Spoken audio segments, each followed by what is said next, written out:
Thank you.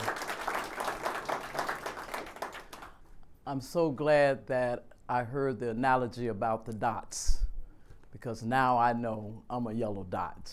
Thank you. Good afternoon, everyone. I would like to share a brief moment from my book, Conquering Me.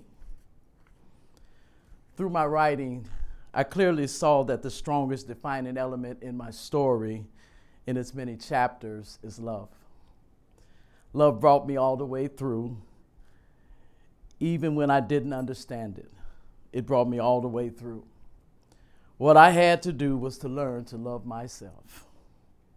As I've said at various times in different ways, I saw death coming for me when I was homeless, living in abandoned buildings or sleeping in cars. When the man I was with beat me, it was my children who were also my protectors, who kept me wanting to live. Every time I saw death, I saw my 4 children's faces: Deanna, Keisha, Tregill, and Dwayne. They were my biggest cheerleaders, who just wanted their mom to survive, who just wanted their mama back. They were my lifeline that helped me in the game. I love them with every fiber of my being. Their love for me when I was at my lowest was what raised me up every step of the way. So I thank God for protecting the children He blessed me with.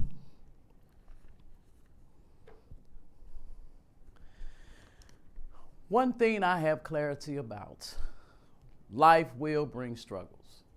This is life. Life doesn't always warn you before it shifts. Sometimes it happens suddenly, sometimes it happens slowly, but either way, it challenges you. Have you ever been told that you had greatness within you? That you would do something amazing? I was told that, and I believed it. I remember being that person when my light was glowing. I had hope. I had purpose. I could feel destiny calling. But somewhere along the way, I went from feeling seen to feeling unseen. And when you feel unseen long enough, it can change how you see yourself. See, I started making decisions that sent me down paths I never imagined I would walk. Dark paths that dimmed my life, dirty paths that covered my greatness. I found myself living in abuse and loss of my motherhood, loss of my identity. There was domestic violence, there was drug and alcohol abuse, and with every step, I was getting further away from who I really was. My paths took me to jail, even to prison. My decisions didn't just affect my present, they haunted my future. One decision I made to drop out of school became my stalker. It followed me like a shadow, reminding me of what I didn't finish, whispering I didn't have a way out. There was moments I truly didn't see hope. I didn't see light. I didn't see a door. I just saw walls. But then something happened that changed everything. A voice spoke to my mind October 14, 2001. That day, I experienced my awakening. Something broke through the darkness and made one thing clear. I wasn't finished. My story wasn't over. My life still had purpose, even after all I had been through.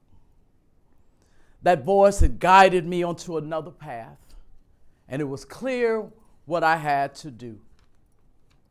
I had to start conquering the things that were extinguishing my life. Not people, things, my patterns, my mindset, my addictions, and the wounds.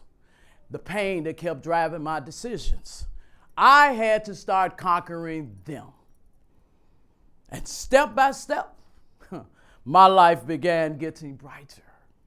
Not overnight, not instantly, but steadily. Because I realized something. My mind had to be renewed if I was going to be renewed. I couldn't keep thinking like a prisoner and expect to live life free. I couldn't keep believing the lies of my past and expect to walk in my future. I understood that conquering me meant taking control of what I could control. Me, my choices, my healing, my growth, my future.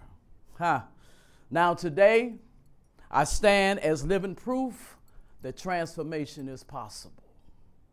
I am a businesswoman, a teacher, a mother with grandchildren and great-grandchildren. I'm a pastor and a 2-time author. I'm not saying this to impress you. I'm saying it to let you know that your after can be greater than your before. So today I declare this. I am enough, amazing, I'm capable, I'm beautiful, and most of all, I am victorious, always loved, and never alone. See, my story used to make me ashamed, but now I understand. What I walked through gave me wisdom. Those hard paths gave me valuable tools that can help other people survive, heal, and soar. Conquering me is not pretending like life didn't hurt. Conquering me is not denying the struggle. Conquering me is taking control and not letting life take control of me. I chose healing over habits. I chose purpose over pain. I chose to believe that my past may explain me, but it will not define me. My greatness didn't disappear. It got covered up. But anything covered can be uncovered. Anything dim can be reignited. Because I made one brave decision to walk back toward God's light. I am not finished, not forgotten, and I'm not alone. Thank you.